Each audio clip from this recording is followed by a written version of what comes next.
We're back here with Tricia Kim Walsh, and she's already blessed us incredibly during our sermon on Sunday.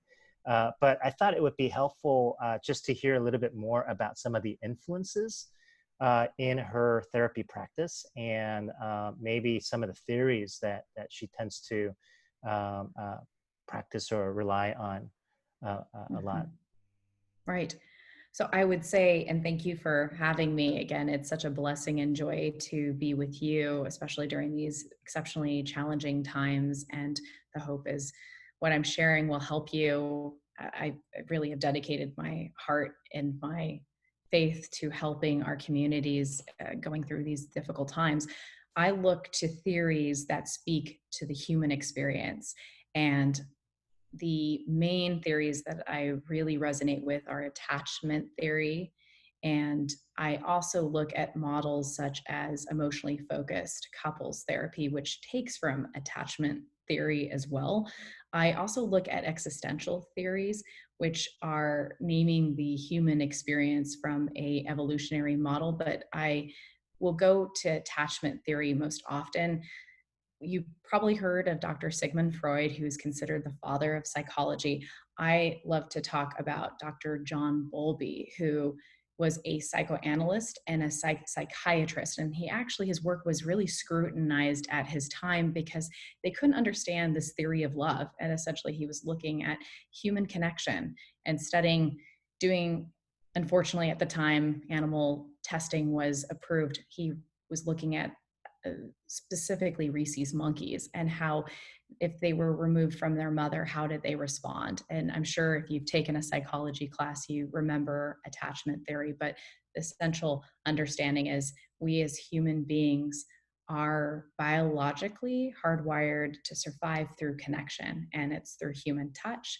It's through the power of love. We hear about it, we listen about it, we worship about it, we feel that through God and through Jesus.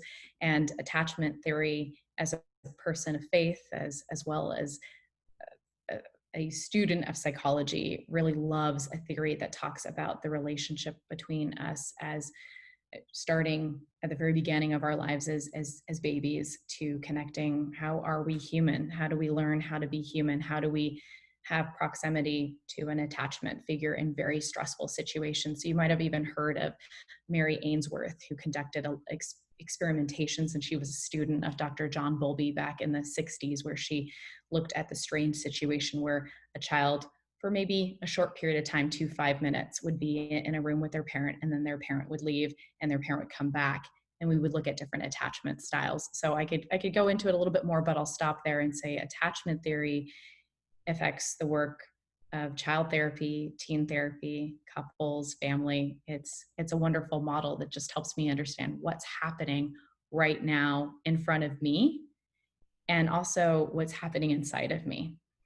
That's great. Thank you so much. So seems like the way that Embrace Church began then was based upon attachment theory, because we began with this hunch that life with God is better than life without God, and that life is best lived in community.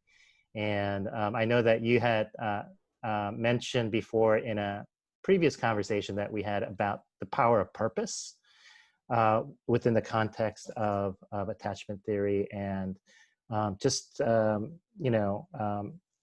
knowing that we all have a purpose in our lives. And can you say a little bit about that?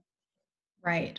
I love attachment theory in the sense that one of the major goals that we have as therapists are to create a secure and safe place for the individual in front of us to thrive, to show up.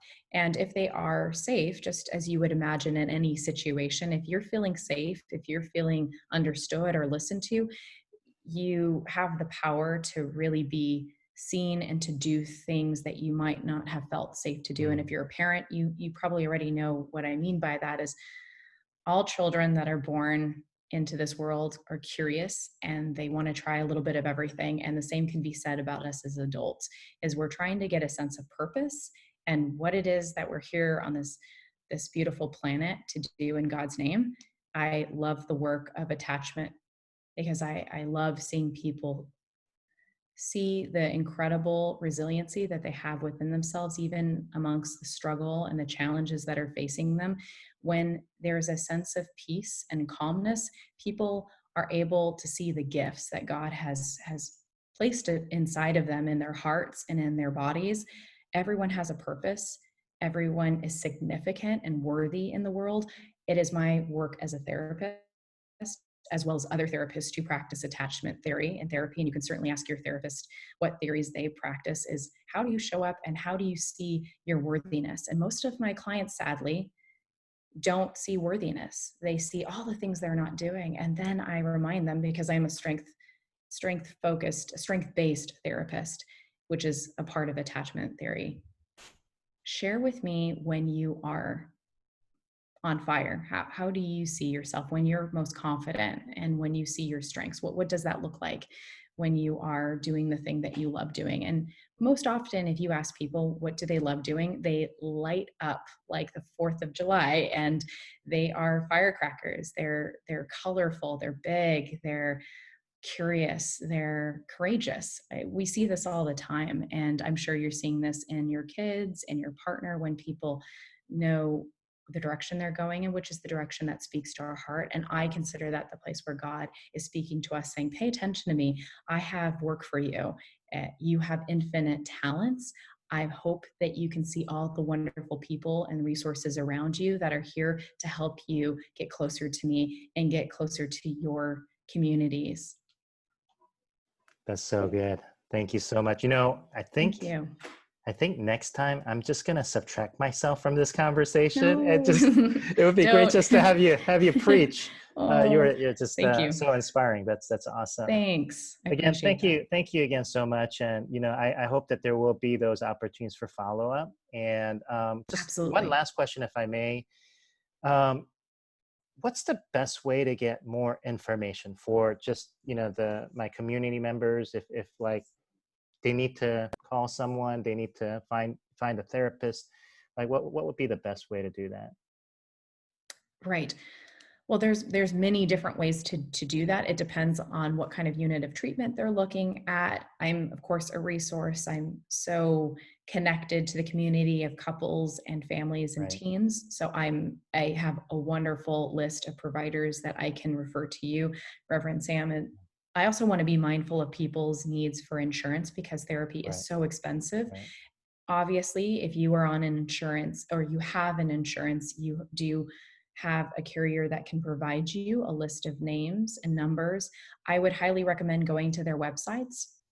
Most providers have a 15-20 minute, sorry about that, 15-minute availability for phone, video to Yeah. consult. And I would encourage going on their website, learning a little bit more about what kind of work they do. And if you prefer working with a provider of faith, you can certainly look for that, and you can ask that if that's important to you. There's so many different ways to do that. I think with technology, the good and the bad is, the good is you have infinite information at your Right. tips of your fingertips or your thumbs. And the bad is, where do I even start? And I would usually start with your community members that you trust, community Mm. members that maybe you're vulnerable enough to say, I'm in therapy right now. Some of my best referrals have come from people who've said, my friend and family member had referred me to you and Yeah. knew of you and knew of your work. I also have many wonderful colleagues that are of faith too, that I would love to refer to. If it also, depending on their cultural identity too. I'm being so mindful of Black Sure. Lives Matter now, of having a provider that's in front of you that you feel safe with, that you can really be seen culturally and spiritually. So I'd say the long answer to that, I apologize, is be able to first start off with, what are you seeking and who would you feel most safe with? And Right. then asking either your insurance carrier, or it could be a mentor, a spiritual guide such Right. as you, Reverend Yeah. Sam. Yeah. That might be Okay. a good place to start. And I'm also happy to be of assistance in giving Thank direction in the Bay Area. Thank you so much. And I want to let our community Embrace know that if finances is ever an issue, the church is here to provide whatever support that you will need to get the right resources that would help you to flourish. So thanks again, Tricia. Thank you for blessing us. And we know that we'll see you again soon. Thank you so much for having me. It's a blessing to be here. God bless.